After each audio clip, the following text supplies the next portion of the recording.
The Bitcoin Group, the American original. For over the last 10 years, the sharpest Satoshis, the best Bitcoins, the hardest cryptocurrency talk. We'd like to welcome our panelists. Jess C. from Dr. Orange Pill. We are all Satoshi. Josh Shigala from thestandard.io. Hey, everyone.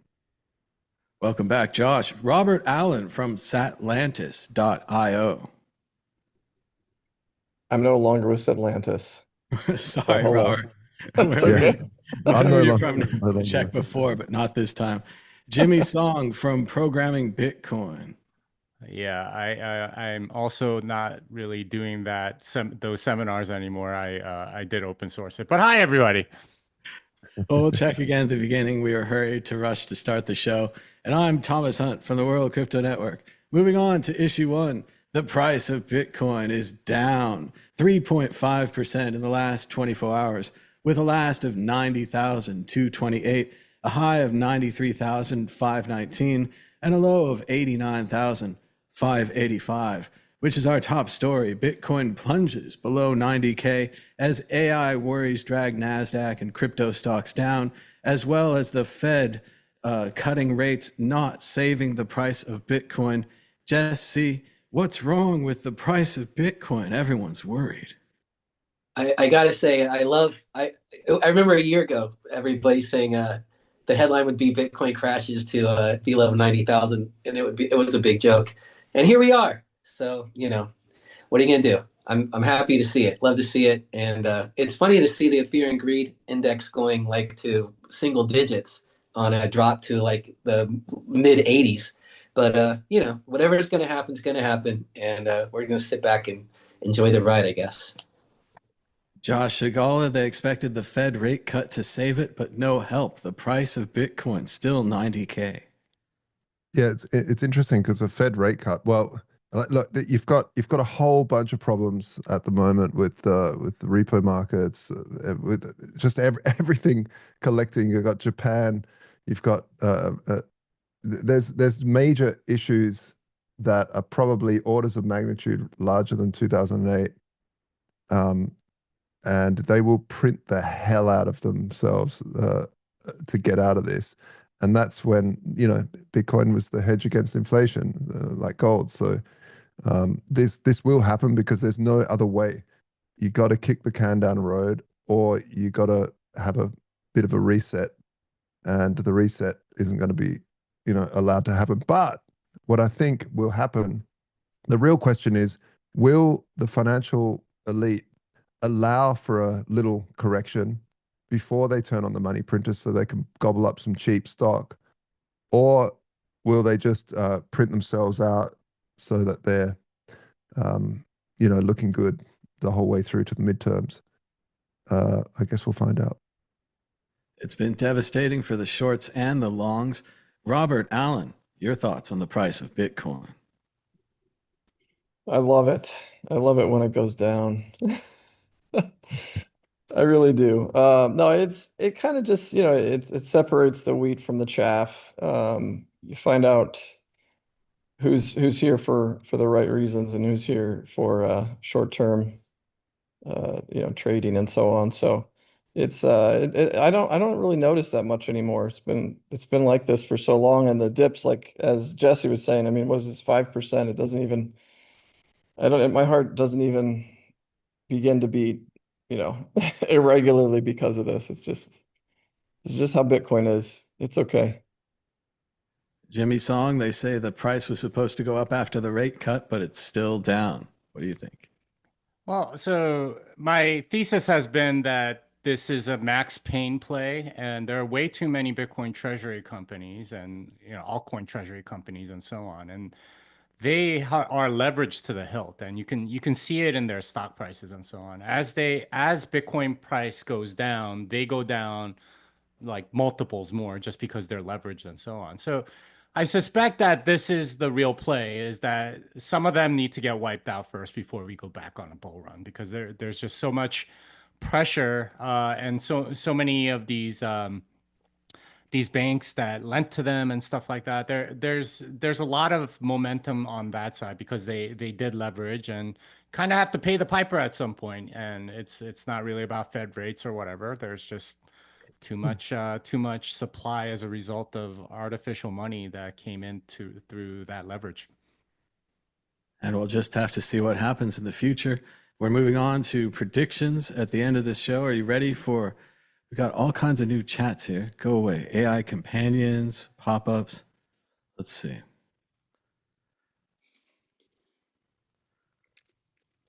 Here we are. We're going to predict the future here with the exit question.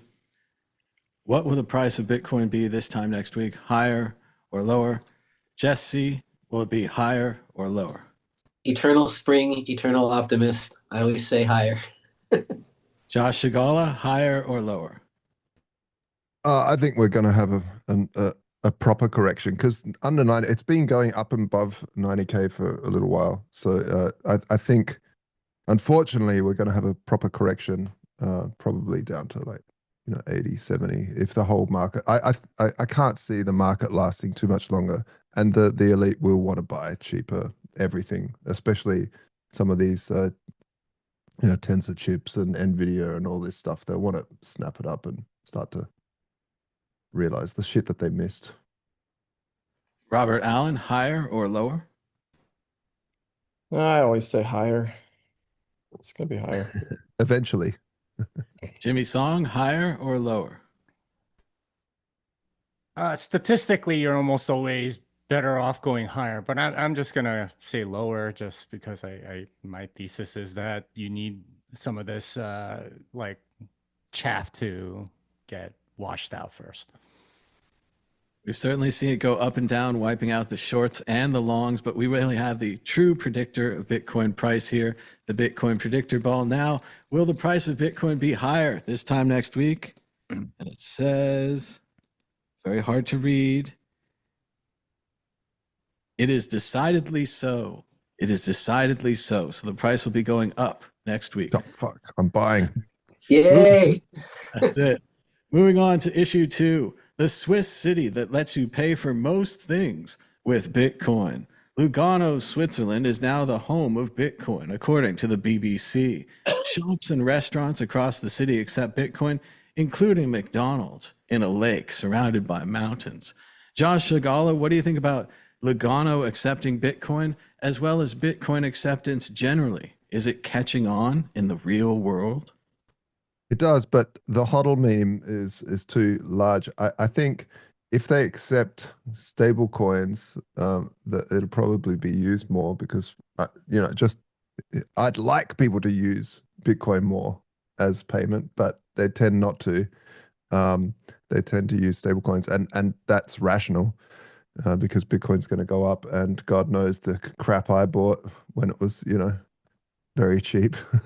It's kind of these regrettable moments, but at the same time, it is what it is. I remember the good old days when Berlin was the Bitcoin city because we had one street that accepted it all. Yeah, it's basically if you can plug into something, some large chain, and use their payment terminals, it'll drastically speed up any adoption. But whether it's stable coins or not, it doesn't really bother me. At the end of the day, what happens is that people start to play around with cryptocurrency and use it on their phone and actually use it. That's what would be good, even though it's centralized stablecoin, which is probably horrific, but it is what it is. I agree, Josh. It used to be all about Berlin or maybe the nearby Italian city of Rovereto, but now Lugano. Robert Allen, what do you think of Lugano and spending Bitcoin in person? I've never been to Lugano. I've been to Zurich. I'd like to visit. Yeah, I think it's great. I think there are more and more of these circular economy attempts popping up all over. I'm excited I'm going to be heading to Cape Town actually in like the end of January for the Adopting Bitcoin conference there. And South Africa's got some good things going. They've got like big merchants accepting. So I think this trend is going to continue, pockets everywhere, and then you'll get places like the US with Square Terminal, and it's, you know, so gradually and suddenly, as we all say. I agree. And Square has been a great activation for the US. Many merchants just turning on the Bitcoin, but it's a two-sided thing. You have to want to spend it, and they have to want to accept it. Jimmy Song, what do you think about Lugano and Bitcoin spending in person? Yeah, so I've been there many times and I have spent my Bitcoin there. And just to let you know, you can spend your stable coins there as well. In fact, I think the people, that's like the point of sale service terminal. They accept Bitcoin, on chain, Lightning, and Tether. That so like the way their interface works is that you have to go to this other thing and whatever. My take on it is that it's actually not that convenient, and that's the big thing is all of these in-person peer-to-peer trading or paying method of payment use cases have been trotted out all over the place. The only places where it really works is where more convenient methods don't exist, and Yeah. even cash is oftentimes more convenient than using Bitcoin. So I mean, it's a nice story. Yeah, there's a lot of merchants that take it, but other than the 1 week around the Lugano Plan B forum, I don't think too many people actually spend Bitcoin there. And like I've even like if you go maybe a couple days early and try to pay for it in Bitcoin, like a lot of the merchants don't know how to do it. One year, I think they were filming me like going to a pharmacy and like just paying for some toothpaste or something, and the like register person said, "Oh, I don't know how to do it, so we can't take Bitcoin." So it was just, I don't know. There are people that will take it. Obviously, the people that know what value Bitcoin has, but the vast majority of people, it's just sort of like a novelty kind of thing, and it makes for great puff pieces like this. But that's about it. Yeah, It it's does interesting. seem more like what Josh was saying. You need someone like the cash register company to add it. Having Square add it. These kind of large adoptions are a lot better than city by city work, even though we don't want to downplay city by city work because who knows how we get there in the end. Maybe city by city work reaches the guy who works at the cash register company. But go ahead, Josh. I cut you off more on Well, that. I was just going to add to the Jimmy. So, we found that in Berlin as well. Like people would get all hyped up the shops, but then one person's sick or they leave the job or they haven't done it in ages and then they fiddle around and they're like, I don't know. Don't worry here. I just have these euros. And it's always the same. But it's the same in a gold fair. I remember trying to pay for a piece of something, some sort of memorabilia with a piece of silver. And they're like, oh, but yeah, it took like 20-30 minutes just to figure out how to get the payment going because it was slightly over and you had to, yeah, and then conversion and everything else. It just, it's hard. Yeah. So, yeah, to Jimmy's point, I think places where there isn't such convenience, or people do actually get paid a lot more in stable coins and stuff like that, or Bitcoin. They where they don't have anything else, they have to spend that. That's where it'll happen. It's also hard to take down cash, which undeniably has gotten easier with a tap to pay and then Apple Pay having the cards on your wallet. Let's go to Jess C. What do you think about Lugano, the city in Switzerland that takes Bitcoin and Bitcoin adoption in the real world? Yeah, it's sort of piggybacking off of Josh and Jimmy. Yeah, two things. One, it's definitely cool. And the second thing that I like about it is that it's a really good reminder of how early we still are. A lot of us forget that we really are very, very early. And we're still like almost, I call it dial-up modem phase in the whole Bitcoin ecosystem. So there's the one thing, it's like, you don't really want to spend Bitcoin at the moment anyway. So you're more incentivized to want to spend cash or stable coins for the obvious reason. And the other thing is like, so I live in New York City. There's 3 places that I know of that take Bitcoin. And I've done it there. Bought at all the places as sort of like a novelty because it's fun. But I don't go in there all the time to want to spend Bitcoin. I do go to those places to support them, but I'd rather spend cash. And when I remember going to Steak and Shake when they first started taking Bitcoin, I was very excited. And my friend was taking a video. It was sort of like what Jimmy had said. I tried to pay with Lightning, and I had a node running off of my home computer, like a Raspberry Pi, and my node had crashed while I was on vacation. I didn't know it, so I got all the way to the end, and I couldn't even do it. I ended up having to pay cash anyway. So we're still very early. So that's a nice reminder. I think it is cool that it's happening and is slowly becoming more and more. At some point, maybe people will want to, buy just Bitcoin back and forth. And what Strike is doing, I think, is great too. We don't have Strike in New York yet, but from what I understand, you with that you can choose to pay with whatever method you want to, and the receiver gets it in whatever way they want to get it. So that's pretty cool too. And if that starts working out, that'll be really nice for the overall ecosystem. I mean, it is supposed to be money, and it is money, but it's like, it's still kind of, to me, more of a store of value. And I think for most people, it probably is that. We are still at a very early age of digital cash where most people still have freedom with the traditional cash and with traditional credit cards. We could see a tighter system in the future where people have to go to Bitcoin. But for now, I echo the panel saying mainly you need Bitcoin for things that are in a gray area, for paying for drinks at a conference, for paying back your buddies, for buying things that maybe you can't buy here or there. But for actually needing it in day-to-day purchases, it's easier to give cash or to tap to pay. In Europe, if you don't have tap to pay on your card, you seem like a weirdo anyway. It's bad enough. But let's move on to the next issue, which of course is check out Plan B Forum. As Jimmy said, there's a great conference in Lugano, Switzerland. We just want to give them a shout out where we're talking about Lugano, Switzerland. Also, check out worldcryptonetwork.com. If you click on hosts on the left-hand side, you can find Jimmy Song in this list of many hosts. And check out over 95 shows with Jimmy Song on the World Crypto Network, and probably more out there as well, but these are the ones we have tagged. Check it out for free at worldcryptonetwork.com. Thanks to Jimmy for being on the show. And we also wanted to shout out to Bitfest in Manchester that we just got back from, a great Bitcoin conference, and to BTC Prague, which we're thinking about going to, not sure, but you should check it out in Europe. It's a huge Bitcoin conference, BTC Prague. Summarize. Issue 3. Any data can be encoded as any data.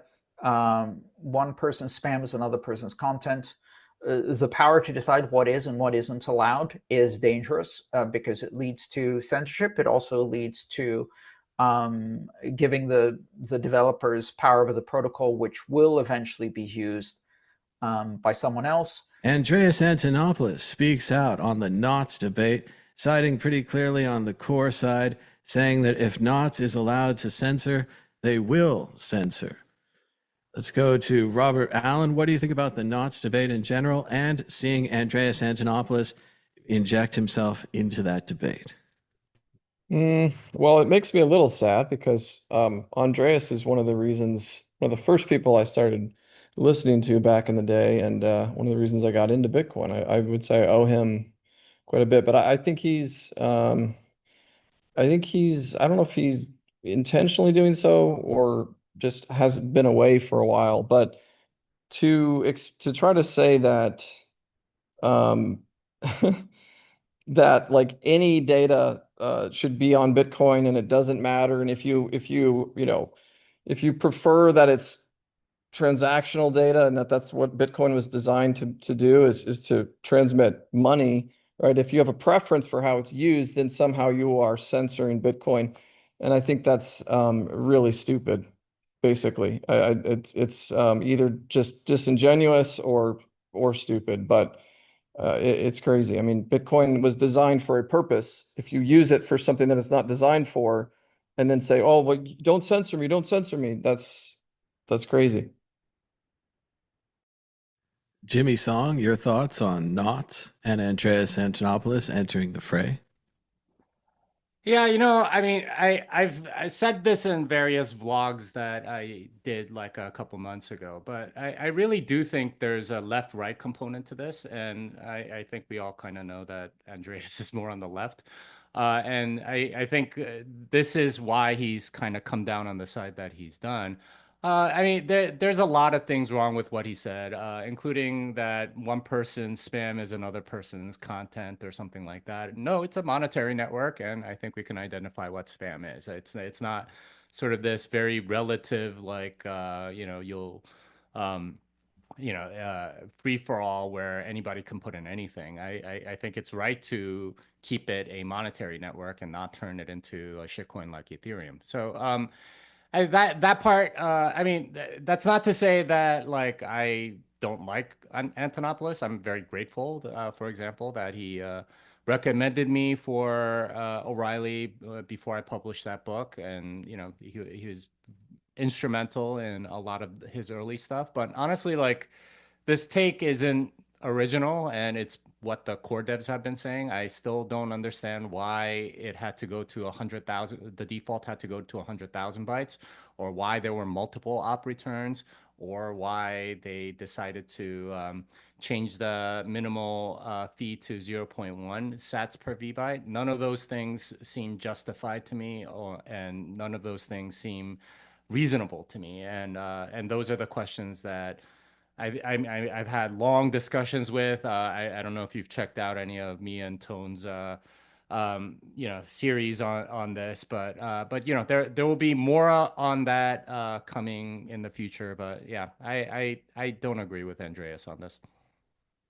It does seem like he might be saying that Bitcoin's also a data network sending around the transactions. So if you're attaching data and then you're paying for the data, if you paid for the data, then it's not spam.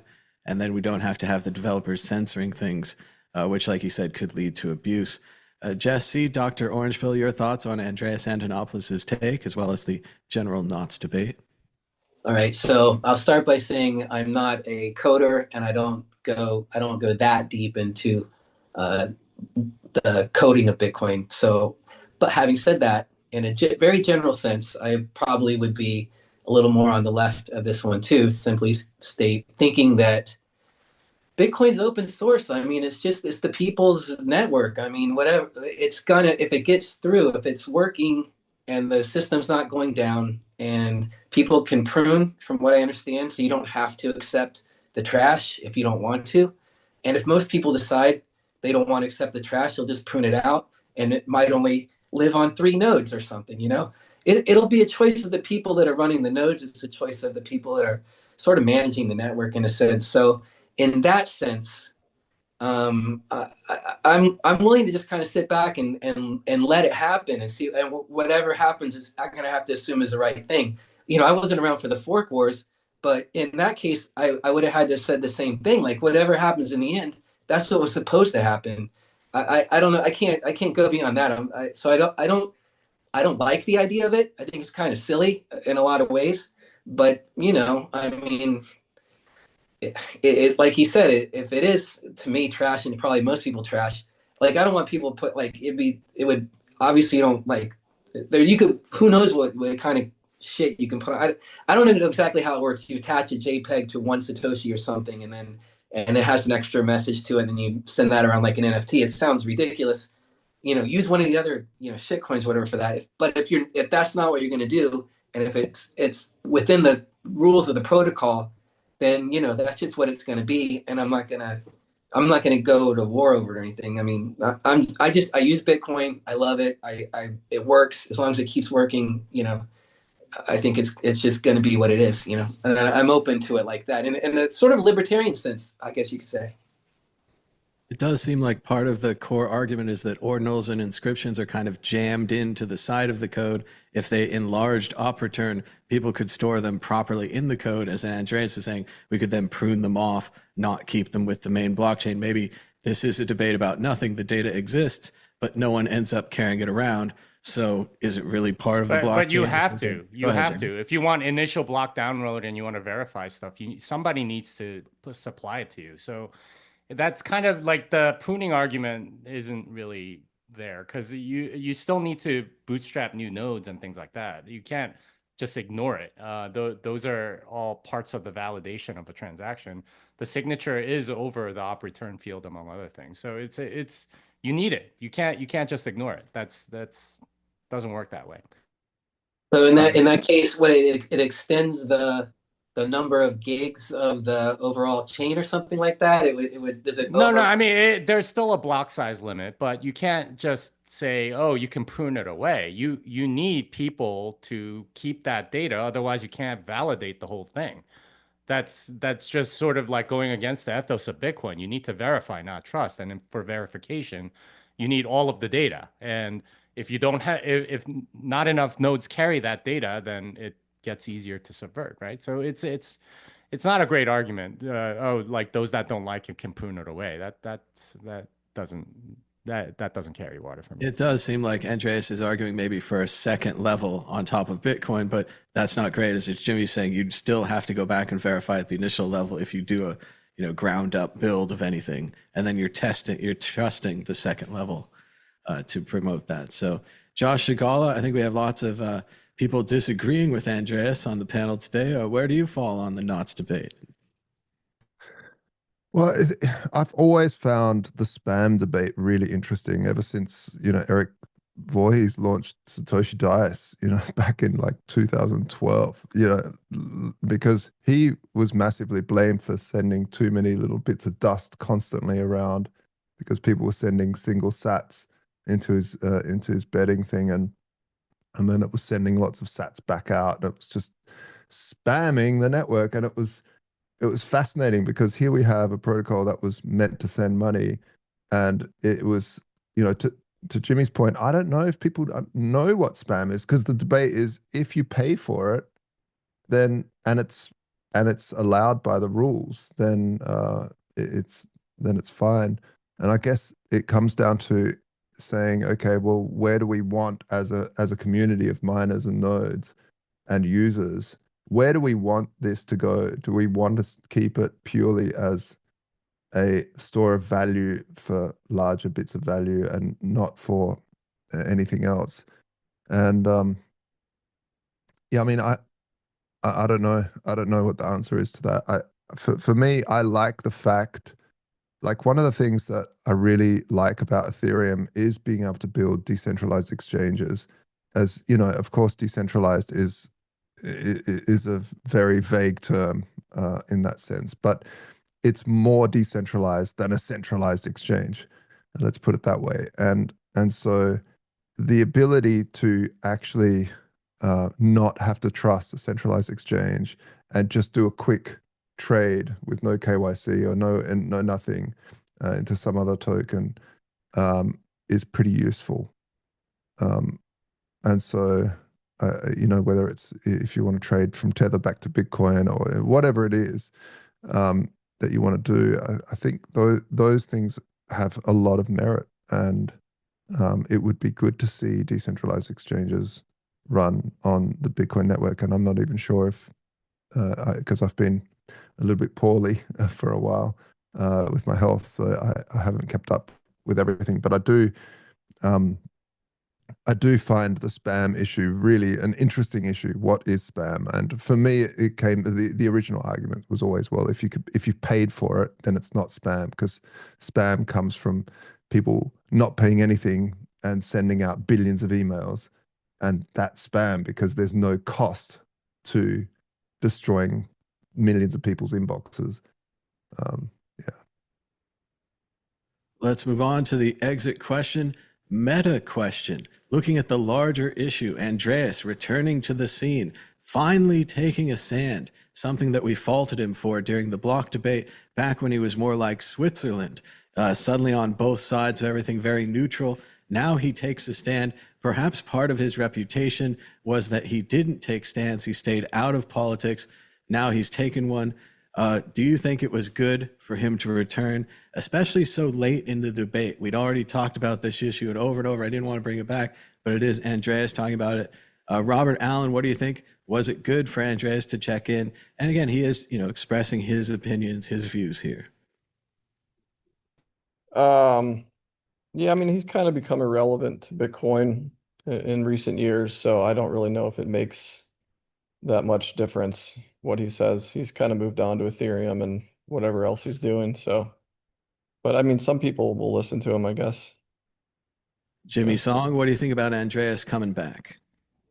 Well, the thing is, he hasn't been around for a while, and he hasn't been on these shows and stuff. And the thing is, we've had multiple cohorts of new Bitcoiners that have come in since then. They don't know anything about him. It's the old fogies here, right? The OGs here that know about him, not really anybody else. And I don't think we're really getting influenced by him at this point. So I kind of agree with Robert. He's not really his opinion on this issue. I'm not sure matters all that much. It is hard to say that he has the same influence that he used to have. He mainly puts out tutorials. As Jimmy says, he mainly stays in kind of this Andreas sphere over there. I haven't seen much of since he unfollowed everyone on Twitter, which I thought was just kind of rude. Jess C., what do you think about Andreas returning for this issue? I say that's just like your opinion, man. It's just a dude with an opinion. Bitcoin's too big for any one person to mean anything anymore. I don't think anybody, I don't even think Michael Saylor means anything really when he says anything anymore. So it's you need thousands of people to all sort of agree on something for it to, and probably tens of thousands. So like whatever. But it was an articulate argument for at least hearing it and not knowing the depth of it. I just thought, okay, it made sense. But what Jimmy said made sense. So I'm not saying either one's right. It's just I'll listen to it because it's useful for someone like me to hear both sides. Yeah, I certainly don't think that either side would think less of him for expressing this opinion. It's a perfectly fair opinion, whether you disagree with it. But it is like it's kind of like Linus in Linux. He can come back and say whatever he wants, but the project has moved on. It's not like the Bitcoin core where they have control of the repos and they can change the code. Andreas can't change the code. He can advocate for it, but he can't do it. Josh Shigala, what do you think about Andreas coming back? It's actually been a good question, I think. Welcome back. It's good to see. It's good to see him. He really disappeared, and I think it took a toll on him because Bitcoin got extremely toxic for a long time with all the scaling stuff and all of this. But then also, I don't know. I mean, he got very intense. I was very anti-vax through that whole ordeal, and he was pro, and so I don't know. That whole thing really split a lot of people into the left and right camps. For some reason, the left would write into vaccines and big pharma. I don't understand, but yeah, welcome back, man, or whatever. I don't care. I've always liked Andreas. I like, all good. Whatever. It is great to see him again, and I do wish he was on this show and other shows. I always enjoyed him on Joe Rogan and kind of being a representative of Bitcoin in the larger sphere. But like you say, Josh, and Jimmy was saying as well, we've kind of grown beyond that. We really do have professional financial people who go on shows and talk about it, other things like that. Having Andreas, having a programmer type person is great, but he didn't do it, and I'm not sure they're even asking anymore. But let's move on to issue 4. Thinking about giving Bitcoin as a Christmas gift? Read this first. How are you going to give it to them? Are you going to give them a hardware wallet? Are you going to give them the magic words? What if they type them into some screen somewhere? How would you give Bitcoin as a gift? And would you advise it to other people? Jimmy Song, what about Bitcoin as a Christmas gift? Well, I think giving people Bitcoin when they don't really get it is kind of a recipe for disaster. I know a lot of people gave away, paper wallets and things like that circa 2013 and so on. And like a lot of that Bitcoin is just completely missing at this point, right? It's just money thrown down a black hole or something. I still remember, I think Jeremy Rubin, who's a core developer, when he was in school, they had this thing where they gave everybody at MIT like $100 in Bitcoin. And these are very technical, very capable people.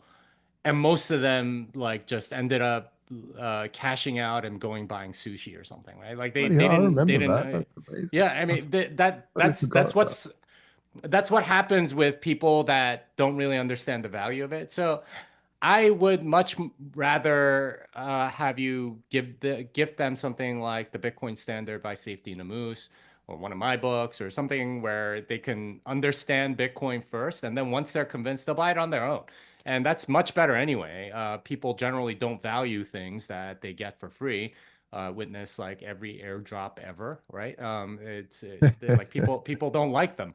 Or I mean, people don't value them. They like getting things for free, but they don't necessarily put the value that we do on them. So I say don't do it. And if they show some initiative, some agency in going towards Bitcoin, help them out. But like short of that, I really don't think it's a good idea.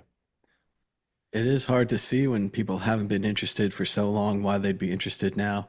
Maybe it's better to give them your advice and your time, teach them how to set up a hardware wallet rather than giving them one. Jess C., what do you think? Bitcoin as a gift in 2025?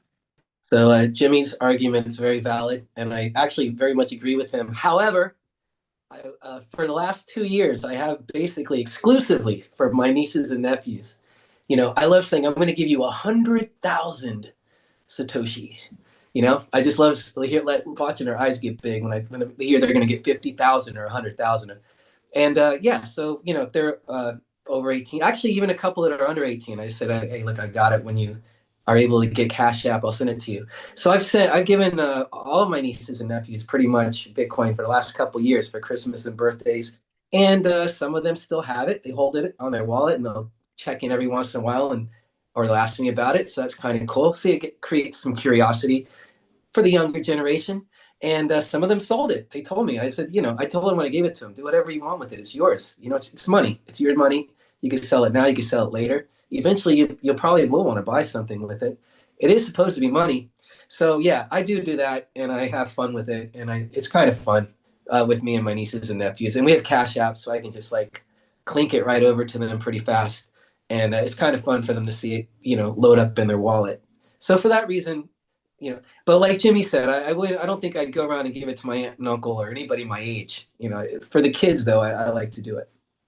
It is neat to think now that we have apps like Cash App and PayPal, other things where you can accept the Bitcoin. Then if you decide, I'd rather have a book or a video game, you could trade it out very easily. Used to be a lot harder to do that. In a way, you're kind of just giving them money, but you are giving them a chance at the Bitcoin, as you said. Yeah, exactly. Let's go to Josh Shigala. Would you give Bitcoin as a gift in 2025? Like Jimmy said, I think we've given a lot of Bitcoin to taxi drivers and bartenders and people at conferences, and I'll bet a lot of it's lost. To back up Jimmy, I always tipped my cleaning lady in Bitcoin, and then years later she's like, she lost it all, and that sucked. And her husband was quite clever, quite an intelligent guy. He was a computer guy, and lost it all because like when you give something for free, it doesn't. It's like, oh, whatever. And it was really sad. I also given, Bitcoin away to nieces, to your point there, Jess. And eventually, she let her boyfriend at the time take care of it all because he was more techie. And then when they split up, he took it all. And then my niece has nothing. And it just pissed me off. I'm like, what? This clown took all the Bitcoin I gave you? What the hell? And Jimmy's spot on. Books, education, understanding monetary systems, and hey, if they put it down, because that's also a chance. If they put that book down rather than reading it, hey, you missed your chance. That's fate. So I'm with Jimmy on that one. Another nice gift as we come up on the holiday season is always 7 Habits of Highly Effective People. Just a good basic book, how to focus and do tasks. I also like getting things done and feeling good. They're just, basic books. If you give people, and again, like Josh said, though, it's so hard. You give the person the right book, they still won't read it. They have to have the interest to go through that door to keep going down the path, whether it's Bitcoin information or just how to have a better life, how to improve things. And finally, Robert Allen, what do you think? The panel, a lot of Grinches on this panel. not seeing a lot of Christmas spirit out there, Satoshi spirit. What do you think, Robert? Should they give people Bitcoin for Christmas? I think it just depends on the person that you're gifting to. You know, if they're younger and it's a small amount of money, and you know they have Cash App and they're not going to lose it because they're not even going to have custody, it's pretty low risk. They'll probably either, you know, use it for something in the next few weeks, or maybe it'll spark some curiosity, and then that could lead to something. I gifted Thank God for Bitcoin, actually one of Jimmy's books, to all of my all of my dad's brothers and sisters. He's one of 10, so 9 uncles and aunts got that book. One of them got into Bitcoin, and this was a few years back. So, you know, miles may vary, you never know. I think it's good to try to help people, educate people. You know, if you give a man a fish, he's going to eat once. If you teach someone to fish, they can, you know, eat for a lifetime. So yeah, knowledge is probably more useful generally for people, but even then they may not read the book. So you know, but Still, we gotta try. 1 out of 10 is pretty good. Converting anybody is good Yeah, at all at this scale. So sure. a gift well given, I think. Let's Yeah, move no, I on don't to the regret it. next. Yeah, right on. Let's move on to the next story. We have some breaking news shared with us by Jimmy Song just this morning.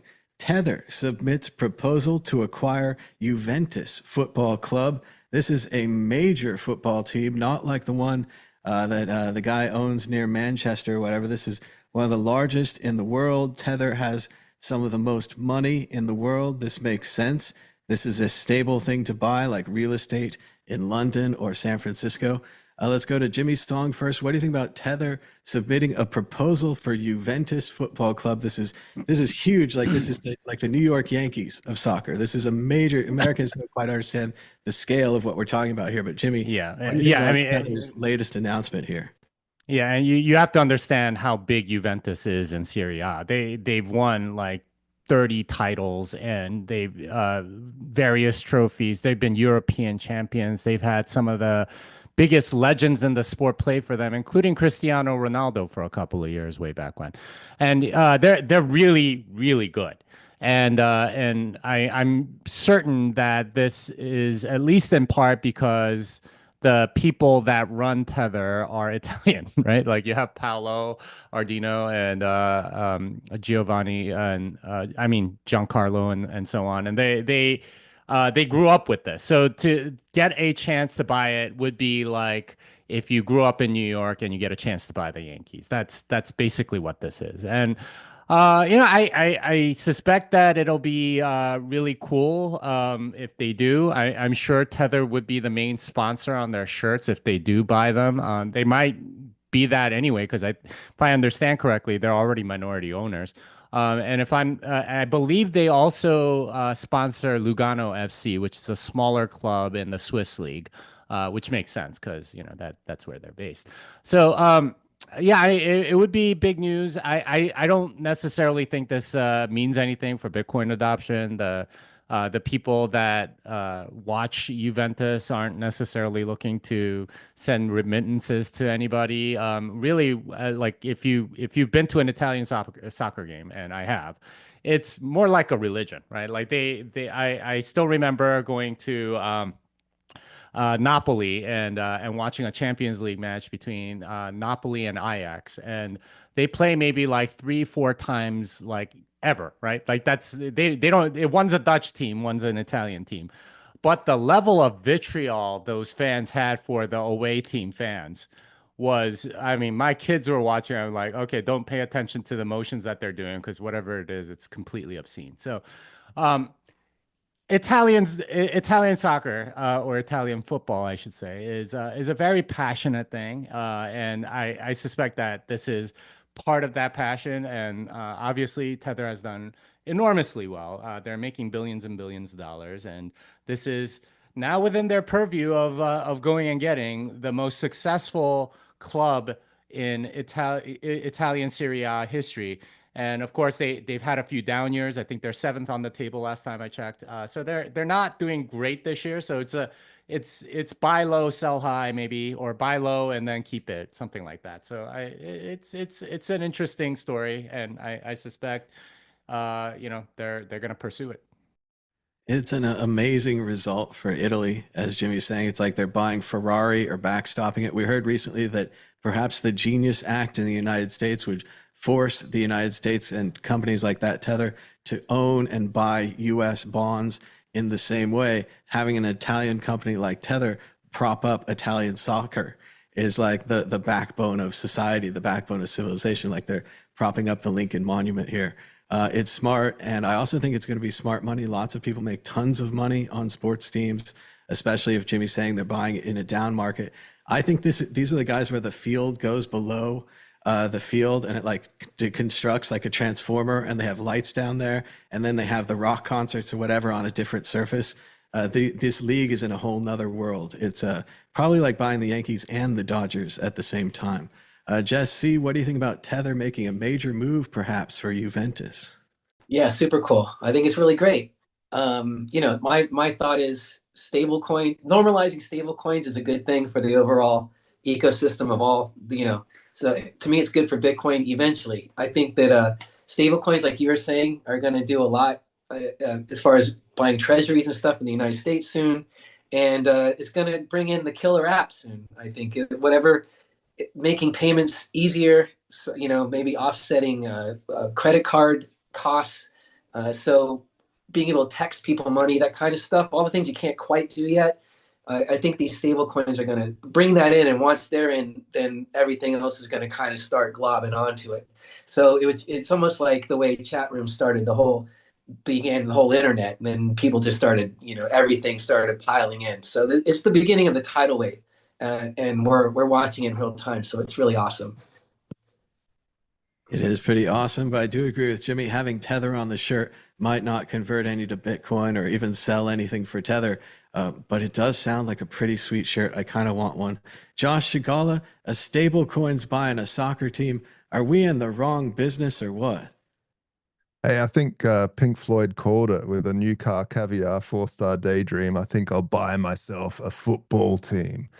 And it goes down well. Yeah, I remember what were they called? they've Bit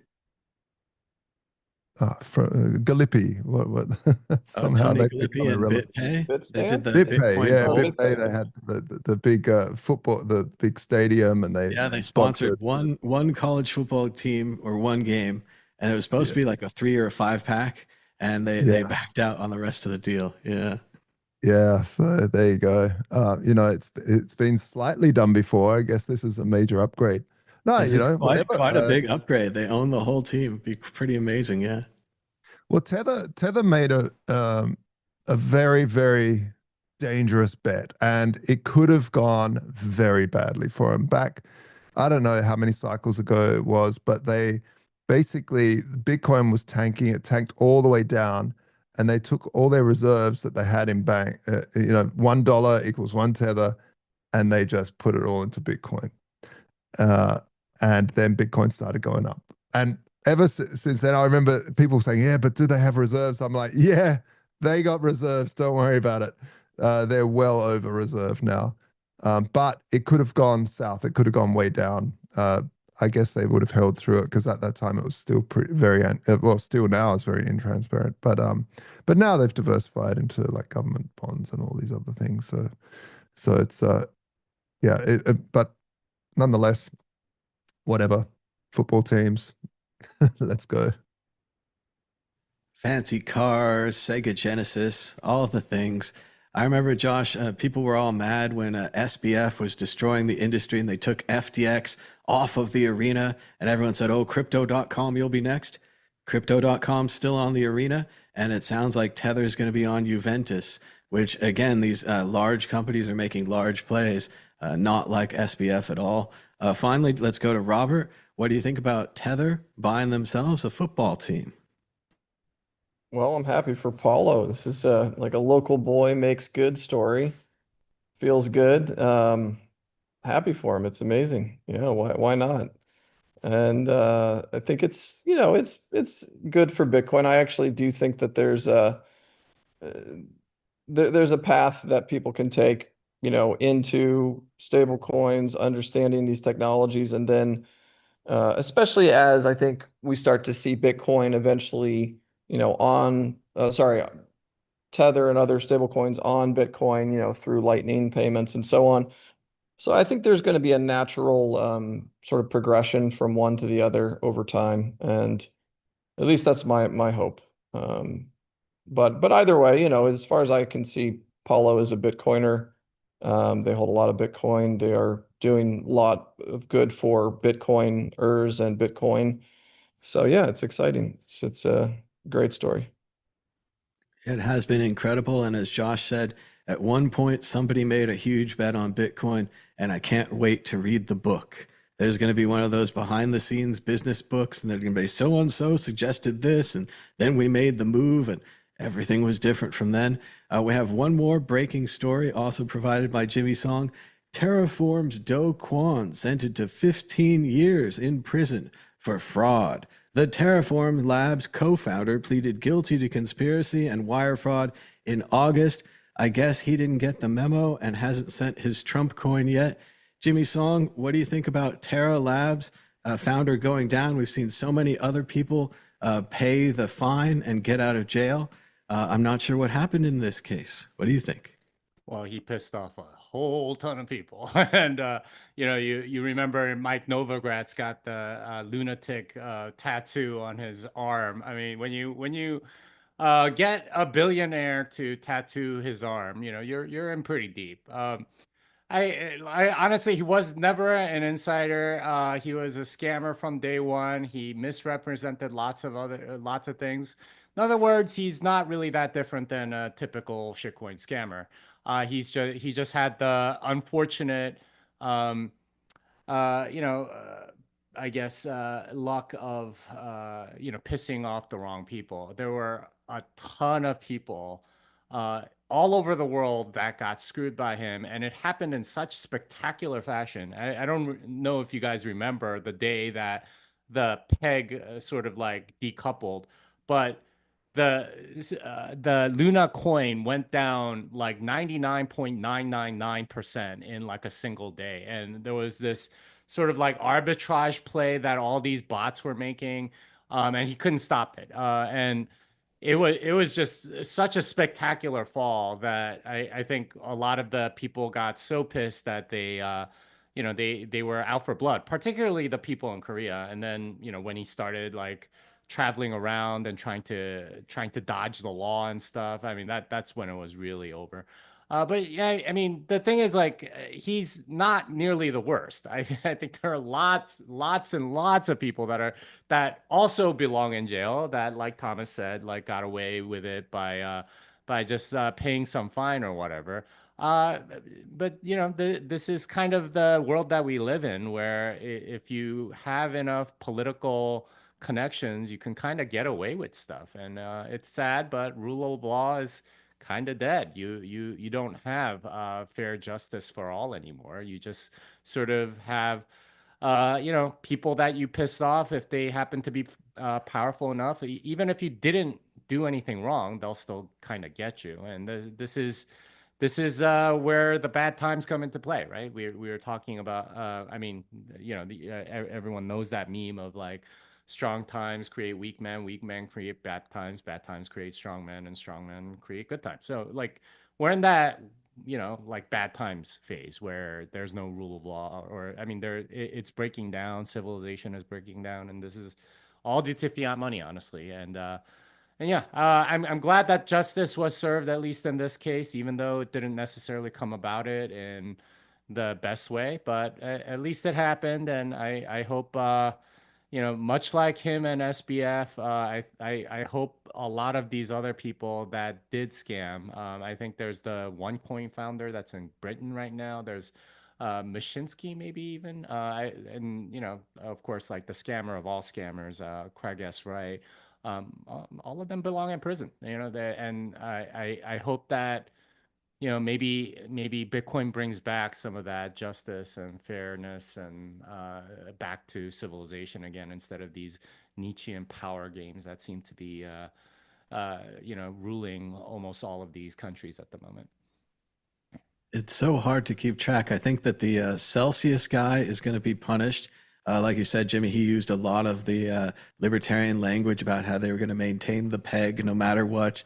Meanwhile, I think that CZ from Binance is okay. He's paid something to the somebody. Justin Sun from Tron seems to be okay. He bought a banana and he paid for somebody. Ross Ulbrecht has been freed. We don't know what happened there. On the other side, OneCoin's still on the run. That guy who scammed Mt. Gox, and by scam, he pushed refreshed when he withdrew money, and that sent him more money. So he pushed refresh a bunch of times, like anyone would do.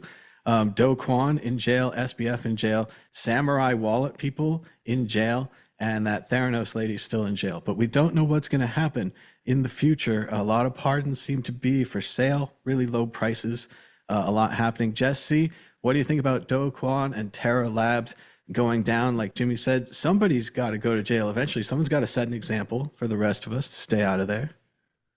Yeah, well, I'll just quickly agree with Jimmy. That's it. I mean, what he said was exactly how I feel and what I believe. I think the biggest surprise for me on this story was that he wasn't sentenced yet. I was like, oh, he just got sentenced. So that was sort of the biggest surprise that he was even in the news again. But and the tattoo, everything, it always brings back the memory of the tattoo, which it puts a little smile on my face, which I don't know. I think it's funny. But yeah, I'll just agree with Jimmy and leave it there. There are so many scams and so many cycles, it's hard to even remember, but it does seem like something from last season. Josh Segala, what do you think about Do Kwon being sentenced?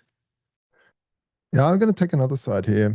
I I think it comes down to, in the crypto space, there's a lot of people trying different theories. And look, I was the first to call out this guy when they released their white paper at LeBigConf. I said, this is something like this. I said, something like this will fail massively, and the government's going to put on their superhero costume and come in and regulate the whole space because of it. But I think that there's, people like the OneCoin scam. It's a true ultimate scam. They didn't build anything. They scammed a whole lot of people. It was a Ponzi where they're paying old people with new money, and not even paying them, like just putting a number on the screen. Outright horrible things of stealing money. Then there's people, idiots, investing in shit that they don't understand, and then blaming the people. And so I don't know which side this guy falls on, whether he was just dumb and thought, hey, if you put your own shit coin to back up a stable coin to $1, let's say they're 50 cents each, these Luna, hey, that equals $1. And if it goes down in value, you just print four of them and it still equals $1. And this is how it just doesn't work. But look, like billionaires and large VCs thought it might work as well, because they're also either stupid, which I don't think so, but maybe I do. I guess what I'm trying to say is that what's the difference between a scammer and an entrepreneur building a startup? The difference really is they both have nothing. They're both trying to raise money. You have to believe that one of them is actually legitimately wanting to build the thing that they thought they were going to build. And the other one from the get-go is like, I'm not going to build any of this. I'm just going to tell him what he needs to hear. And, Terra Luna, as terrible as it was, as shitty as it was actually a thing that was working and people were using it and stuff. It probably had a whole bunch of Ponzinomics, and I'm not sure about that. And that's probably bad. But and for sure the 20% APY, I don't know where that was coming from, and there was this. It's just terribly built architecture, economically speaking. But I guess if I was the judge, I'd try to think: was this guy just really bad at economic theory and thought this might work, and then people jumped on it, and because they lost their shirt in an experiment, they now have to find the scapegoat and you go to prison. Look, Sam Bankman-Fried, total fraud, needs to go to jail. OneCoin, total fraud, needs to go to jail. But there's some people that are trying to build something and it's just, they're just stupid at economics. We're going to try this. You know, and look at all the meme coins. They have literally no use at all. And people invest in them and it goes down and they're like, oh, well, it is what it is. But I would say the people that invested in Terra Luna also need to take some accountability for themselves and say, I invested in total rubbish, in absolute rubbish. And there was a reason why I never touched that filth once, was because for me, it was an obvious rubbish architecture. I mean, I've been longer than a lot of people, so maybe that's, I've seen it before with what Dan Larimer was building and stuff, these algorithmic stable coins. I'd seen it before fail, so maybe that's why I could see that one fail and others didn't. But at the same time, I think a lot of people were so greedy to get the next Bitcoin or the next this and that. They didn't stop to actually learn about what they were buying. And then because it turned to shit, then they take their vitriol out on this one guy. I don't know. That's just my take. Take it or leave it. It can be so hard to tell, Josh, like you're saying, whether they started off wanting to scam, whether halfway through they figured out it wouldn't work, so then they became scammers, whether it was just a bad idea to begin with and they're not good at math. There's so many paths in and out of this. And then some of them, they even work. And I've heard this in startups where, I get all mad because we can't automate things from the beginning. And then they show these startups. There was one recently with AI. And they, of course, claimed it was AI, but it was 5 guys in a back room typing in answers. And they did that for 3 months. They, quote, bootstrapped the startup. After that, they had the real money to buy real AI. And from them, they started being a real company. A lot of these, they think they're just bootstrapping and that they'll become real. And then and they fail and they lose everyone's money and it's a huge disaster. But obviously, this guy lost the wrong people's money. Let's go to Robert Allen. A lot. Go ahead, Josh. What do you think? A lot, way too much. Yeah. What do you think, Robert, about Terra and Do Kwon finally being sentenced to prison? Yeah, I stopped following like crypto probably around 2018. So I don't really know that much about this case. I just moved to Bitcoin and stopped even paying attention to the rest of it, which I think has given me a lot of peace and satisfaction in my life. So I don't regret that. But I don't, I guess as I think about the last couple of years, what it feels like to me is like, sure, there's scammers and people that are, you know, in the quote crypto world that have done bad things. But it almost feels to me like the governments, on the one hand, have allowed these things to happen so they can have these like scapegoats that they can then, trot out and have a trial and pretend that they're, keeping, law and order and so on. Almost like let the kids play and have a little fun and we'll put some of these people in prison. Meanwhile, like no one went to prison, after the housing crisis and the market crashed and, there's huge amounts of fraud and just huge corruption and, people lost their homes and their livelihoods. I mean, so yeah, I guess I'm just sort of echoing Jimmy. Like the world is so corrupt and broken, and so I think the powers that be just kind of let these things happen, and then in kind of yeah, it's like bread and circuses. It's a diversion. And yeah, some people lose some money, and some people have a fun time. It's the new casino world, and yeah, there's going to be winners and losers, but in some ways, it is kind of sad that a guy who's yeah, he's probably not the best dude ever, but he's not going to be with his kid. That's pretty sad. And meanwhile, you got people that are probably, orders of magnitude more corrupt who are running the world. So here we are. It is strange to see who picks the winners and the losers, and it never seems to be the very well-connected people who end up as the losers. So maybe he just didn't pay his insurance this month. But we're running out of time, so let's move on to predictions or story of the week. Jimmy Song, are you ready with a prediction or a story week? Maybe just what you've been up to lately?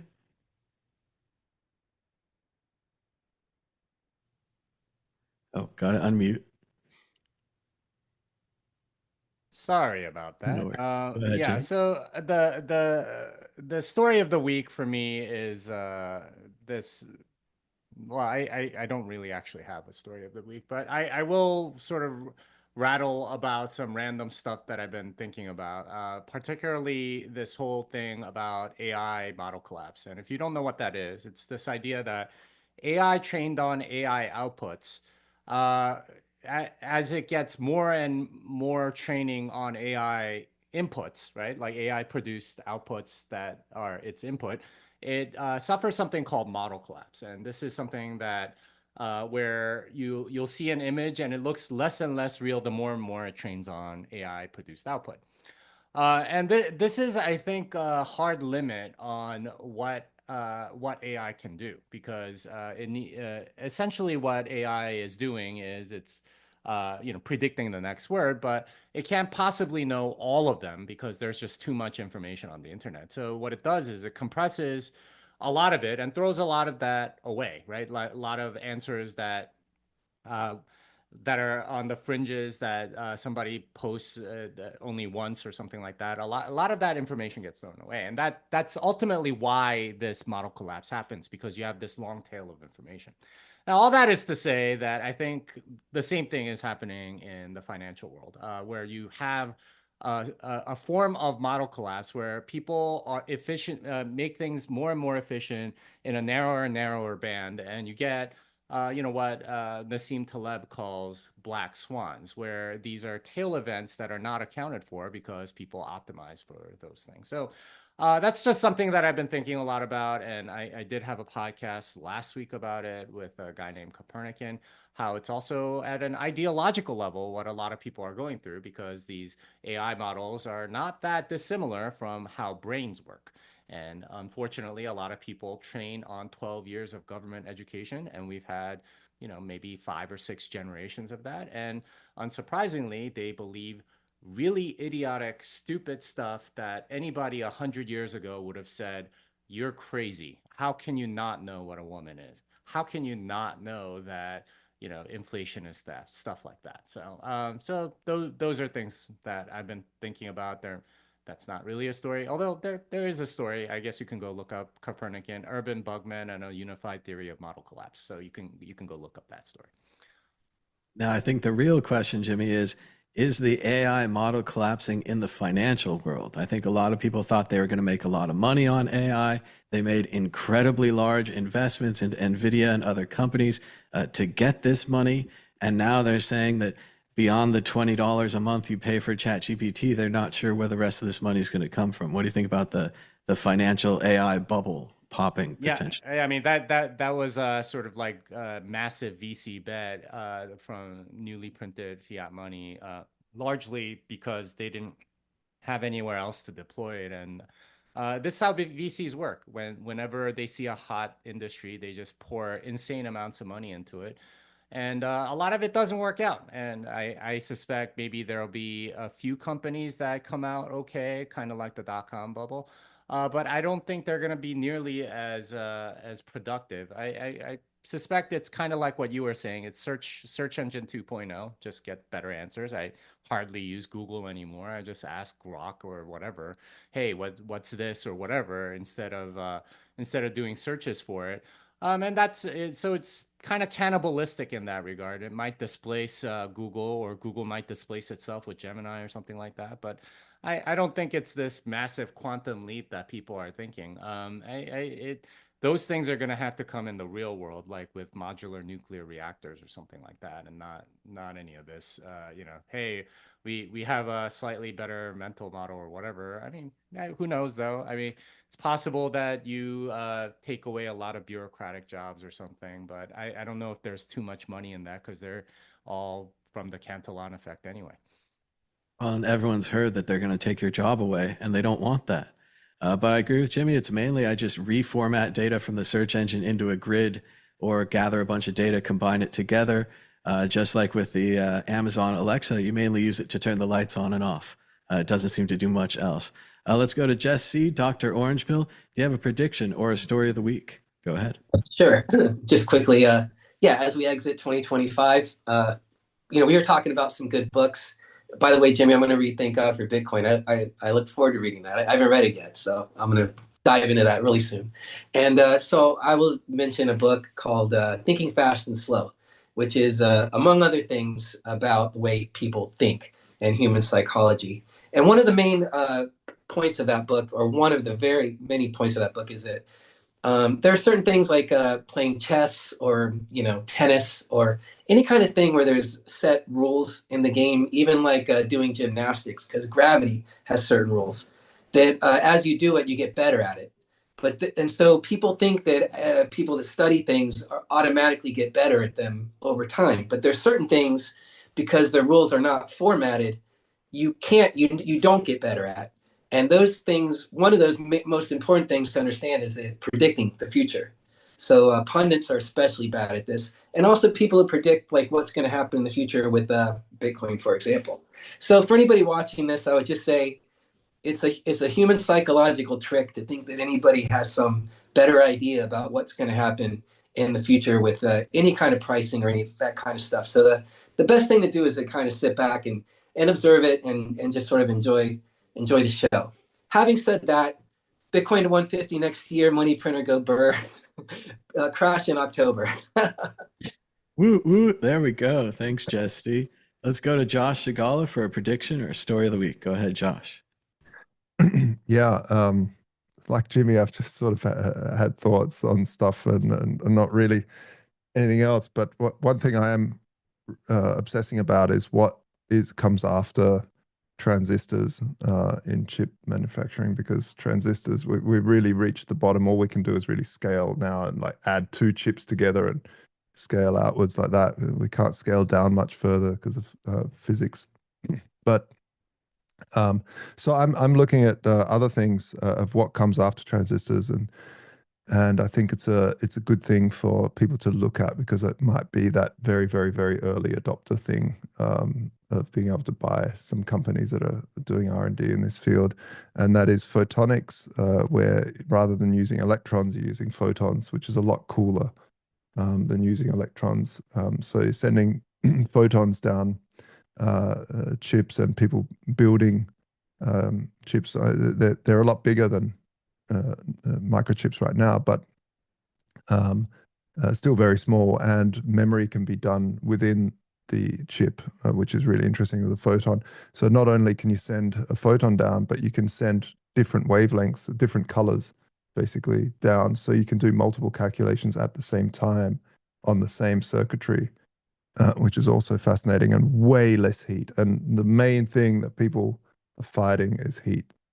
That's why they want to stick data centers in space and shit. So photonics, the other thing is spintronics, and using the spin of electrons rather than on and off switches. So how the is the electron spinning left or right, and that's either 1 or 0. And so this is also a really interesting space after standard transistors. Yeah, so check out those things if you guys are interested in futuristic tech and what might come next. It's always good to look forward where the hockey puck's going. I totally agree with Jimmy. It's been my concern for a long time that model collapse is something that was very real and very true. The only thing we've seen in AI that's really moved AI forward is reasoning models. And if it wasn't for them just saying, hey, let's just have AI talk to itself for a little bit before it sends the final message, if it wasn't for that, we really wouldn't have moved forward that much, apart from maybe a little bit of pre-training and stuff. Really, it hasn't gone that much better. We're seeing some betterments in AI because of the whole reasoning models, but generally speaking, we're not doing like GPT 2 to 3 to 4 jumps anymore. We're doing like micro little bits, and plus the model collapse stuff is very, very real. And look, anyone that jumps on the internet now just sees slop after slop after slop, particularly in video, but elsewhere. And I don't know, maybe there'll be a resurgence in people writing little blog posts and little enclaves on the internet where you can find real people's opinions about real things and wacky stuff again. I don't know. Let's see. I'd love to see a new handwritten internet But then again, I would just think it's AI generated. But as for someone that enjoys using the AI quite a lot, but at the same time thinks it's going to kill us all, I'm excited if they can't train themselves. That's one of the most dangerous points, I think, towards AGI is when the AI takes over, starts training itself. We don't know what it's doing. It's talking in the AI language to the other AIs. If they're having problems with that, good. Maybe we can just slow down a little and do it in a slightly safer way, which I'm sure is impossible because people need money and the first one there gets the big pile of money. But if only we could do AI safely and not destroy humanity, that would be great. I saw an old joke on Seth Meyers recently, and they're like, NASA's #1 priority should be not blowing up the moon. And it was in reference to, unfortunately, I believe the Trump administration wants to put a nuclear reactor on the moon. It's probably just an idea. But still, you have to get it through the atmosphere. You have to get it on the moon, and it has to not explode at any of those times, or it'd be a huge disaster. In the same way, I'd worry about that as well, the AI being the same kind of disaster. And Yeah, so many. and also the AI just lying directly into your face, like so often. I'm seeing it more and more now, not less and less, which sucks. So generally you go to Perplexity, but Perplexity's only good because the internet's still slightly written by humans. The more, imagine you just go to Perplexity, you write some question and it links you to the source, and the source was written by AI, which lied to you. So Well, they just had a definitely great video on that on Kirkusat, that science YouTube channel. And like you're saying, Josh, they had this old fact. And I want to try to remember what it was. It was like 9 out of 10 dentists recommend this or something. And they're like, let's find out who the 9 dentists were. And they go back through the steps. And they're like, yeah, it turns out there really was a quote. But there's also this complete second line that now being adopted by machines on machines. And it's just furthering the quote. And they think, yeah, if we look for this next time, we wouldn't be able to find the actual source. The fake quote has taken over. Yeah, I mean, this is what model collapse is that you need new inputs, you need touch points with reality, you need actual creation, and AI models just don't do that. And when they do that, it's complete lies and like just poison for the AI training models. So already, I think there are estimates like 6.5% of the web is AI generated. It's already at a point where AI companies have to, sequester certain data sources to make sure that they're not AI generated, so they don't poison their own data set. And this is going to be a bigger and bigger problem. I think I've never believed that AI was ever going to be general. Just because there's no purpose or teleological purpose for any of these things. It's just code running, and it's a better autocomplete. That's what it is in the end. There are limits to this stuff because there's creativity that's required to generate new thought. And AI does not generate new thought. It's good at mashing up other things. I mean, they're using all kinds of weird techniques, right? Like if they want to know that to do math, they have like a Python interpreter in there for the code that they generate, and then they interpret it and make sure that it works, and then they give like the math answer if you're giving sort of stuff like that, so that they don't get these wrong. And it's like all these like little one-offs because the model collapse or the lack of ability to do a lot of these fat tail problems is becoming more and more apparent. I think it just kind of gets worse over time, honestly. I agree. Again, it all links back to science fiction in Fall or Doge and Hell by Neil Stephenson. He talks about a world in the future where they had a lie about one of their friends. So they're like, well, we'll block this out with 100,000 or 1,000,000 other lies about you, and then no one will be able to find that original lie. It creates so much spam and dirt on the internet that eventually you need a real person to read your in feed and a real person to manage your out feed, like your Facebook or your Twitter or whatever, because there's just so much false information, and it really is everywhere. And we're getting there with AI generated stuff. Yeah, but just to quickly, sorry, Robert, we're keep on going on this, but what's interesting is to bring it back to the financial markets is that the entire S&P, all of it is being dragged up by these Mag 7 through the AI thing, and so this is why it's kind of it's kind of like Terra Luna. you've got a useful component. Oh, wow, it's this stable coin. That's useful. And look, I can use it currently. And so it can fool you. And I think this is similar to AI. AI is like, it's super useful. It's fun. You can pump out a quick email to your landlord and whatever. you can do stuff. And so you see that and you go, this is really useful. This is the future. If this gets better, this is the future. Absolutely. And it's going to take a whole lot of jobs and yada, yada, yada.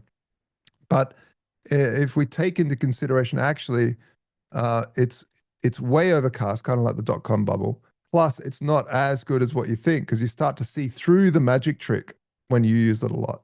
You start to see the magic trick if you use AI a lot. And then you kind of like, maybe this is all a trick. Now, if those Mag 7 start to decline, there's nothing holding it up. There's nothing holding it up further. And sadly, Bitcoin is so tied to the stock market these days that Bitcoin will also go down. And that's hence why I went against the Magic 8 Ball today, saying that if there is an AI correction, a huge one, then Bitcoin, like all of them, Bitcoin, gold, all of it will go down in the moment. But Bitcoin will come back because the money printers will be turned on, because politicians don't like to leave a bad legacy, and they'll just want to turn the money printers on to save flood the liquidity in, and then that's when Bitcoin will go and gold will go back up.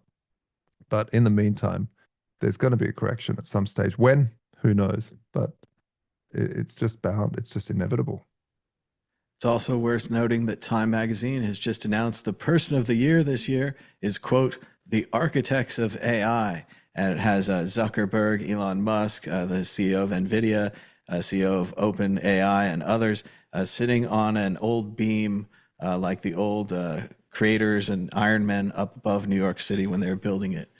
Kind of a classic cover, but not sure how that's going to turn out for Time. They've had other questionable people of the year in the past.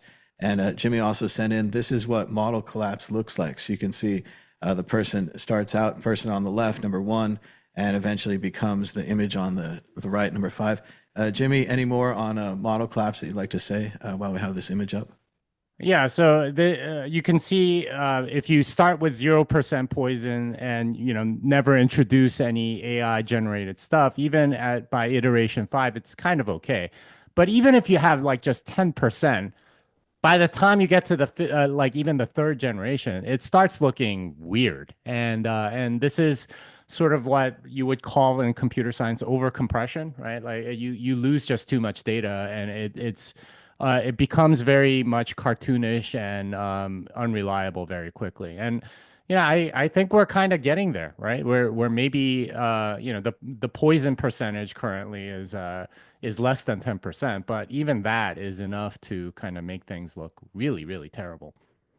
And the the Internet Archive will be worth so much more, because it will be a snapshot of real data made by humans from 2000. They're already curating data sets, and it's interesting because AI companies have an incentive to know whether or not data was AI generated or not. So they're going to probably start watermarking things or something so that they can at least identify, okay, we can't train on this data, otherwise it's going to poison our data set, and we're not going to get the right models out of it. And we're approaching that real quick. And the thing is, it's like the open internet, there's just way too much data, and so much of it is already poisoned by AI. Too many people are using it. So I don't know. I suspect that it's a lot like fiat money, where a lot of people get excited because you get like the boom that you did in the 20s, but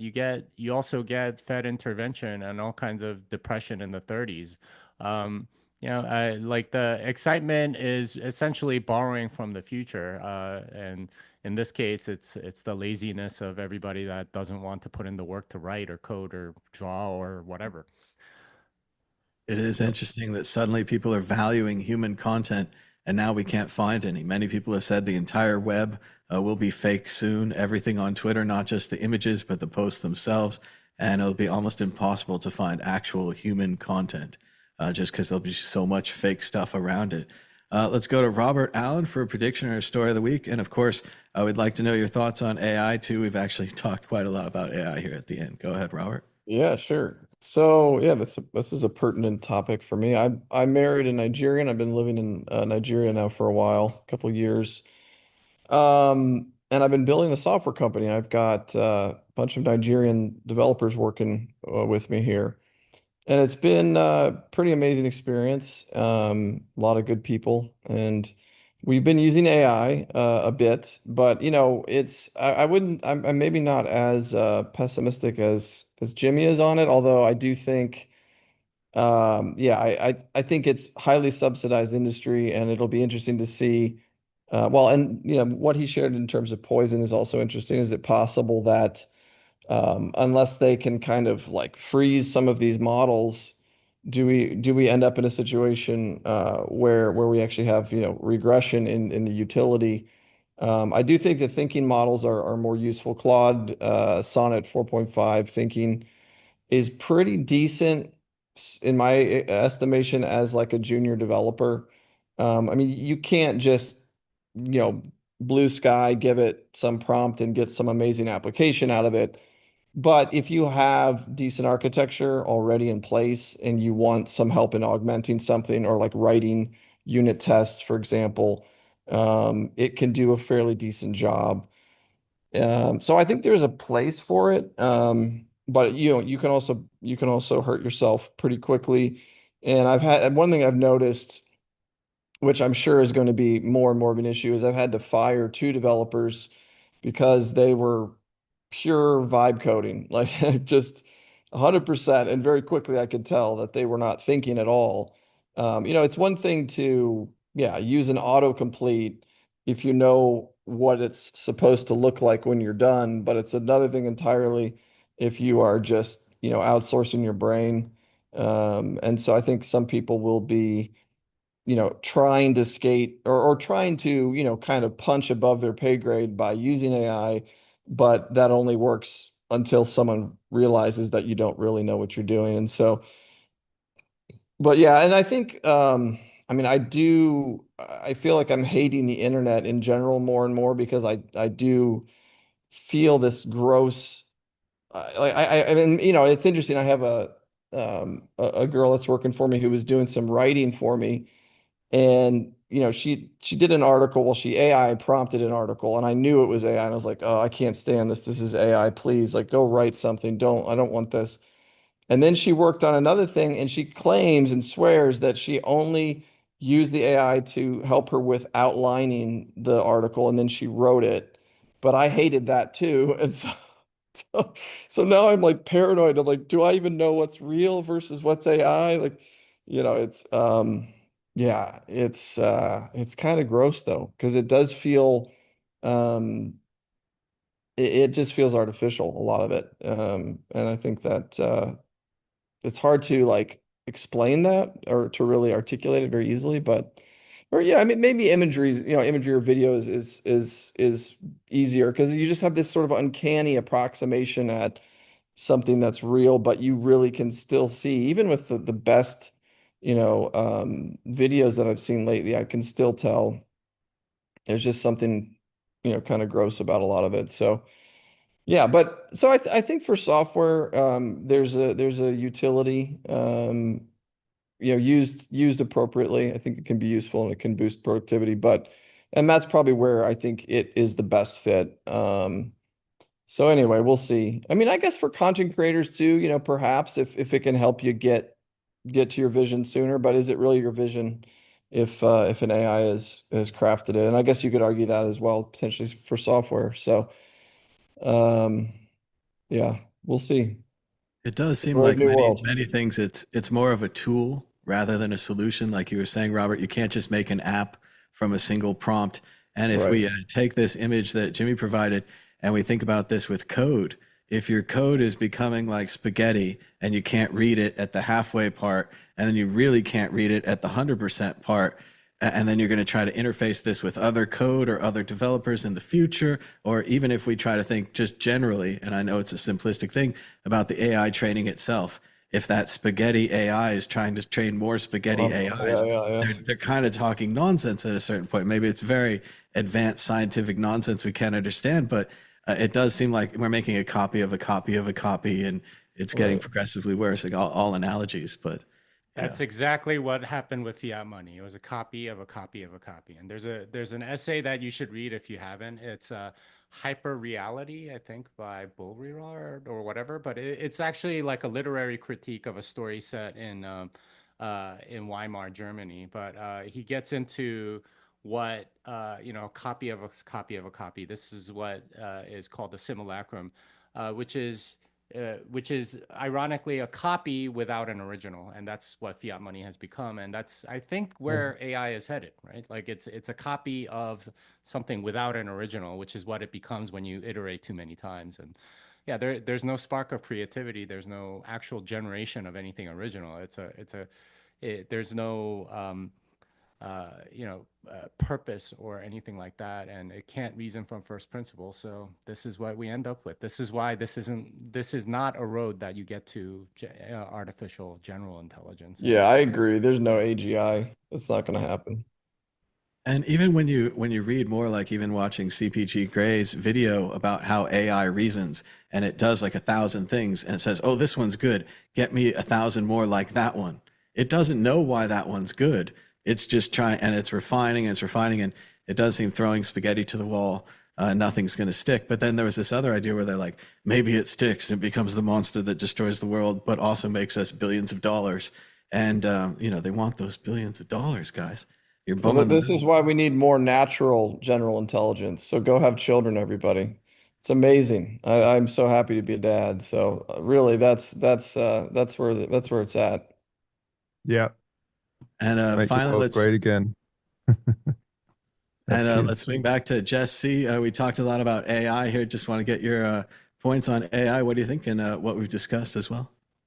You guys everything you guys are saying is very fascinating, very interesting. Just personally, I use AI slightly. I made a Christmas card with it. I use it, and it's now native to Photoshop and After Effects and Premiere. Some of the Adobe programs I use is like incorporated in it.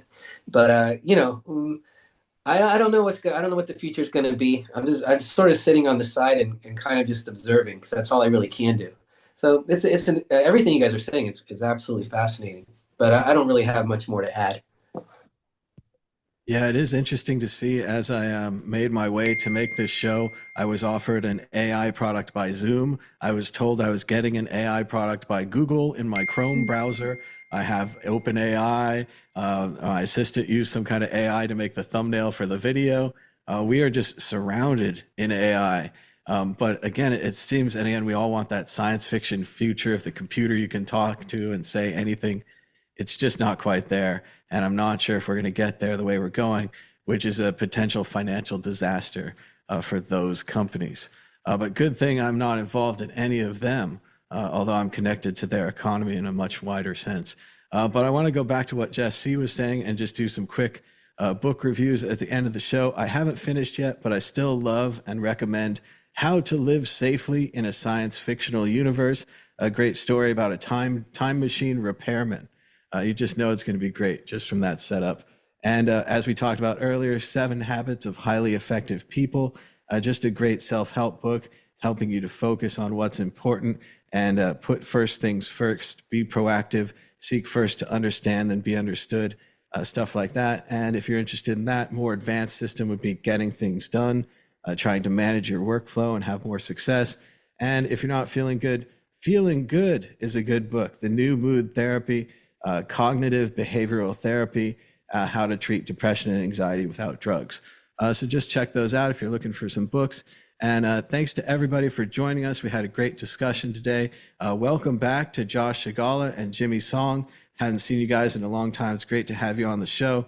And thanks to the audience as well. Be sure to give us a thumbs up. We do know there's an error. We weren't on the right YouTube channel, so we're going to download it and upload it to the right one. But you won't even know. You'll be watching. You'll get to the end. You'll be like, where was an error? I had no idea. But we'll fix it next week, and it'll all be fun. So thanks again to everybody for joining us. Until next time, bye-bye. Bye-bye.